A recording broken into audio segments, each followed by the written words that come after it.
नालंदा, भाजपा कार्यकर्ताओं को मिलेगा निःशुल्क विधिक सहायता, प्रदेश संयोजक ने किया घोषणा।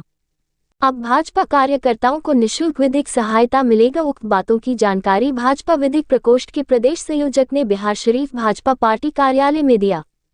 शनिवार को भाजपा विधिक प्रकोष्ठ के प्रदेश संयोजक विद्याचल राय, क्षेत्रीय प्रभारी रणविजय सिंह बिहारशरीफ के पार्टी कार्यालय पहुंचे और विधिक प्रकोष्ठ का बैठक किया। इस दौरान प्रदेश संयोजक ने कहा कि हम लोग स्व अटल बिहारी वाजपेयी का जन्म दिवस को सुशासन दिवस के रूप में पूरे देश में मनाया जाएगा। इस दिन बिहार के सभी जिला में निःशुल्क विधिक सहायता शिविर लगाया जाएगा और लोगों को निःशुल्क विधिक सेवा दिया जाएगा। इसके अलावा उसी दिन से भाजपा कार्यकर्ताओं का मुकदमा विधिक प्रकोष्ठ द्वारा निःशुल्क लड़ा जाएगा।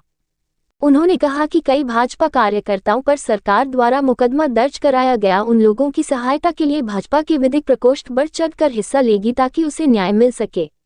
उन्होंने कहा कि अंग्रेज द्वारा जो कानून बनाया गया था उसमें दंड का प्रबंधन था, उस कानून में संशोधन कर अब न्याय का प्रावधान बनाया गया है, जिससे अब लोगों को न्याय मिलेगा। हर तरह से उन्हें विधिक सहायता उपलब्ध कराई जाएगी। इसकी शुरुआत 25 दिसंबर को श्रद्धेय अटल बिहारी वाजपेयी जी के जन्म दिवस, जिसे सुशासन दिवस के भी मनाते हैं, उस दिन विधि प्रकोष्ठ के द्वारा सभी जिला केंद्रों पर विधिक परामर्श शिविर विधि प्रकोष्ठ के द्वारा लगाई जाएगी, जिसमें सभी कार्यकर्ताओं को या वैसे व्यक्ति जिन्हें सत्ता के द्वारा प्रताड़ित किया गया हो, उन्हें निःशुल्क विधिक परामर्श उपलब्ध कराया जाएगा और आगे उसको कैसे न्याय दिलाई जाएगी उसकी लड़ाई विधि प्रकोष्ठ के द्वारा लड़ा जाएगा। इसी क्रम में आज नालंदा में बैठक रखा गया है और जिसमें जिला कार्य समिति की बैठक होगी, जिसमें आगे रणनीति तय होगी। इसमें लोग कैसे आप तक पहुंच पाएंगे? ये सभी जिला को प्रदेश के द्वारा सूचित किया जा चुका है। जिलाध्यक्ष के द्वारा मंडल को और मंडल के द्वारा नीचे तक जाएगी और बाकी आप सबके माध्यम से हम सभी लोग से आग्रह करते हैं कि जिन्हें भी लगता हो उन्हें सरकार द्वारा परेशान किया जा रहा हो, उस परामर्श शिविर में आएंगे और उन्हें निःशुल्क सहायता उपलब्ध कराएंगे। आने वाले लोकसभा चुनाव में विधि प्रकोष्ठ की क्या भूमिका होगी? अभी उसके पहले हम लोगों ने, आप लोग देखा होगा कि 3 बिल जो अभी सदन में पेश हुए हैं, पहले भारतीय दंड संहिता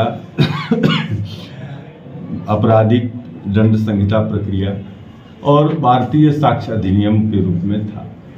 अभी इस सरकार ने जो अंग्रेजों के द्वारा बनाई गई सरकार थी, उसमें दंड संहिता की बात थी। अभी हम लोगों ने इसे न्याय संहिता के रूप में लाया है, यानी अंग्रेजों सिर्फ दंड देना जानते थे और अब जो अधिनियम बना है न्याय देने के लिए बना है। भारतीयों को भारतीय भाषा में भारतीयता के अनुरूप न्याय उपलब्ध कराया जाए, सर्वसुलभ उपलब्ध किया जाए, सस्ता उपलब्ध कराया जाए। ये सारी इस प्रक्रिया में, संहिता में, न्याय संहिता में सब कुछ वर्णित है। बिल पास हो चुका है, राज्यसभा से भी पास हो चुका है। अभी तुरंत राष्ट्रपति महोदय, महामहिम राष्ट्रपति महोदय के यहाँ से होने के बाद ये अधिनियम का रूप ले लेगा।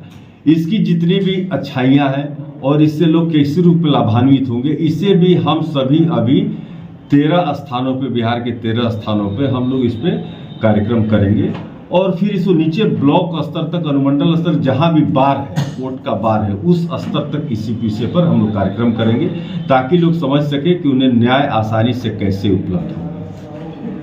निःशुल्क हम लोग विधिक सहायता करके उनको मदद करेंगे। मैंने कानूनी रूप से उनको कोई टेंशन नहीं होने देना है।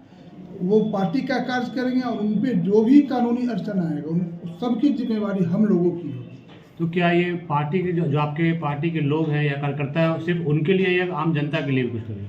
आम जनता के लिए तो अलग व्यवस्था होगी, लेकिन जो हमारी पार्टी के कार्यकर्ता हैं उनके लिए स्पेशल यह बात बोली जा रही है कि उनके पर कोई भी मुकदमा रहेगा वह विधिक प्रकोष्ठ का दायित्व होगा कि उन्हें हम मुकदमों का कोई भी प्रेशर लेने ना दें। ऐसा देखा जाता है कि जो पुराना जो आपका आईपीसी है उसमें एक केस होता है, दौड़ी है, कोई भी केस है तो फंसा दिया जाता है। क्या आगे आप लोग की जो सरकार है उसमें कोई ऐसी नीति आएगी जिसमें उचित आदमी को ही फंसाया जाए या उचित आदमी को ही सजा हो? बिल्कुल, हमारा विधिक प्रकोष्ठ यह जागरूकता फैला सकती है इस मुद्दे पर, जैसा आपने सवाल किया। बाकी तो न्यायपालिका की बात होती है, लेकिन हम भरपूर रूप से उन्हें विधिक सहायता देने के लिए और विधिक जागरूकता करने के लिए समय समय पे कार्यक्रम करते रहे।